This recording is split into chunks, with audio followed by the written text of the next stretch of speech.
So, nagdadrive ako ngayon papunta sa bahay ng isang Pilipina na merong bagoong.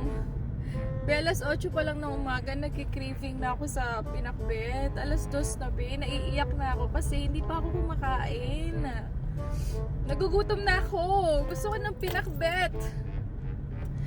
Paano mo naman hahanapin ang pinakbet dito sa gantong country? Mahirap maghanap dito ng mga ganong sahog, yung bagong. Super thankful ako kasi ang naiisip ko na lang gawin, mag-post sa group page kung sino may bagoong. Kasi ilang supermarket na napupuntahan ko, walang bagoong. As in, naiiyak na ako. Gusto ko ng pinakbet. So, ayun, super thankful ako kasi may isang Pilipina na nag-reply or nag-comment, sabi niya, I have extra bagoong fiesta. So, pupuntahan ko siya ngayon and ayun, super happy ko. 10 minutes drive lang naman. And ayun, puntahan ko para bilhin ko yung bagoong niya. So, thank you, Joanna. You saved my day. Be, ito na yung bagoong ko. Gusto kong umiyak. Punyeta ka. Makakakain ako ng bagong. Makakakain ako ng pinakbet.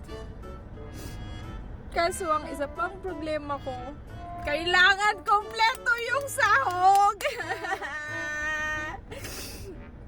Kailangan kompleto yung sahog. So, galing akong Walmart. Happy na ako, may bagoong na ako. Siguro kahit hindi kompleto yung sahog, malulungkot ako ng very light lang, pero happy ako basta matikman ko lang yung bagoong.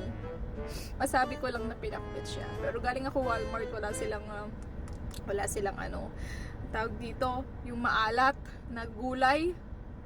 Tawag doon. Nakalimutan ko yung tawag dun sa maalat na gulay. Mapaklang gulay.